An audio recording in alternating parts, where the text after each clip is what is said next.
Hello বন্ধুরা, আবারও একটা নতুন মিনি ব্লগে তোমাদের সবাইকে স্বাগত। তো সকাল সকাল উঠে যেমন আমি আমার চিয়া সিড দিয়ে দিনটা শুরু করি। তো ওটা আগে উষ্ণ গরম জলে পাতিলেবুর রস আর চিয়া সিড আগের দিন ভেজানো, সেটা দিয়ে আমার খেয়ে দিনটা শুরু করে দিয়েছিলাম। আর তারপরেই ডিটক্স ওয়াটারটা বানিয়ে নিয়েছিলাম সারাদিনের জন্য। আর প্রত্যেক দিন সকালবেলা রুটি তরকারির সাথে আলাদা আলাদা করে তরকারি হয়। তো আজকে ছিল পনির, তো পনির দিয়েই তরকারি করা হয়েছিল। আলু পনিরের তরকারিটা এটা বানিয়েছিলাম। আর এটা আমার হাতে খেতে সবাই খুব ভালোবাসে।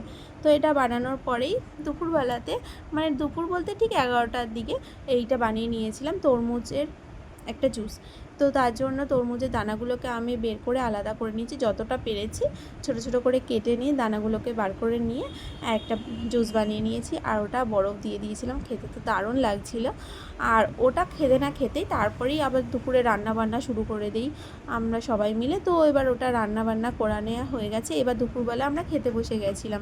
আর আজকে ছিল লাল শাক ভাজা, আর ছিল মৌরলা মাছের ঝাল, বেগুন দিয়ে হয়েছিল, আর পাতলা টক চাটনি, মানে একদম ঝোল চাটনি করা হয়েছিল আজকে, আর কাতলা মাছের ঝাল। তো এটাই ছিল আজকে দুপুরের মেনু। তো এটা খাওয়া দাওয়া করার পরেই আজকে গাছের পেঁপে কেটেছিলাম। আর পেঁপেগুলো অনেকগুলো পেকে গেছিলো, তো আমি একটুখানি পেঁপে খেতে ভালোবাসি। তো যার জন্য পেঁপেটা কেটে নিয়ে খেতে বসে গেছিলাম। আর সেটা খেতে খেতেই তারপর একটু ঘুমিয়ে পড়েছিলাম, বিকেলে উঠে পার্লারে চলে গেছি। আর আজকে আমাকে একটু মাসাজের স্ট্রোক শেখাচ্ছিলো, সেগুলোই জাস্ট একটু ভিডিও করে নিয়েছিলাম। আর ওখান থেকে বাড়ি এসে বেশ কিছু না, একটা রুটি, ডিম সিদ্ধ আর একটু টক দই, এটাই ছিল রাতের ডিনার। তো টাটা বন্ধুরা, দেখাচ্ছি নেক্সট ভিডিওতে।